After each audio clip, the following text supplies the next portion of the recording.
बहुत समय पहले हिमालय की तलहटी में स्थित कपिलवस्तु नामक राज्य था। वहां के राजा शुद्धोधन अपने राज्य के लिए न्यायप्रिय, धर्मनिष्ठ और प्रजा की सेवा में रत एक आदर्श राजा माने जाते थे। परंतु उनके जीवन में एक अभाव था, संतान का। राजा का महल वैभव से भरा था, लेकिन उसकी गलियों में एक गूंजती हुई खामोशी थी, एक संतान की किलकारी की प्रतीक्षा। रानी माया अत्यंत कोमल, करुणामयी और ध्यान प्रिय महिला थीं। वे कई बार रात्रि को आकाश की ओर देखते हुए कहती, हे देवो, यदि मेरा गर्भ कोई आत्मा स्वीकारे तो वो केवल वही हो जो जगत के लिए कल्याणकारी हो।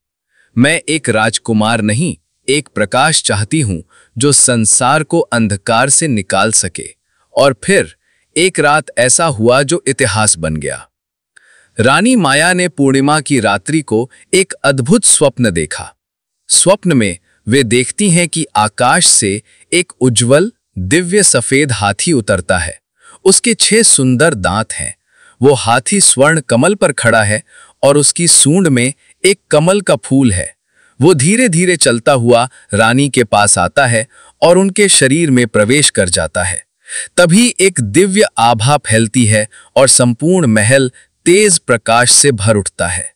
रानी घबराकर उठती हैं, परंतु उनके हृदय में डर नहीं, आनंद की शांति होती है। सुबह होते ही राजा शुद्धोधन को वह स्वप्न सुनाया जाता है। राजवैद्यों, पुरोहितों और ज्योतिषियों को बुलाया जाता है। सभी एक स्वर में कहते हैं, महाराज, ये कोई साधारण स्वप्न नहीं। रानी माया के गर्भ में स्वयं एक दिव्य आत्मा ने प्रवेश किया है। ये आत्मा कोई सामान्य राजकुमार नहीं होगी।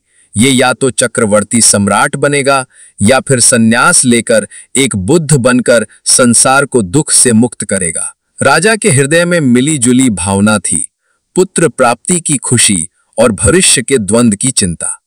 अब रानी माया का गर्भधारण काल आरंभ होता है। इन महीनों में रानी और भी शांत, गंभीर और करुणामयी हो जाती हैं। वे अब मांसाहार त्याग देती हैं, रात्रि को ध्यान करती हैं और गरीबों में वस्त्र और अन्न का दान करती हैं। उनके गर्भ में पल रही आत्मा की उपस्थिति से ऐसा लगता है जैसे खुद प्रकृति शांत हो गई हो। हर जगह कुछ अलग सा था। महल में अधिक सुगंध, पक्षियों की मीठी बोली और यहाँ तक कि आसमान में बादलों की हल्की माया भी सौम्यता से बह रही थी। और फिर 9वें महीने में रानी माया अपने मायके देवदह की यात्रा पर निकलती हैं। मार्ग में लुंबिनी नामक वन आता है। वहां की हरियाली, पुष्पों की सुगंध और शांत वातावरण देखकर रानी विश्राम करती हैं।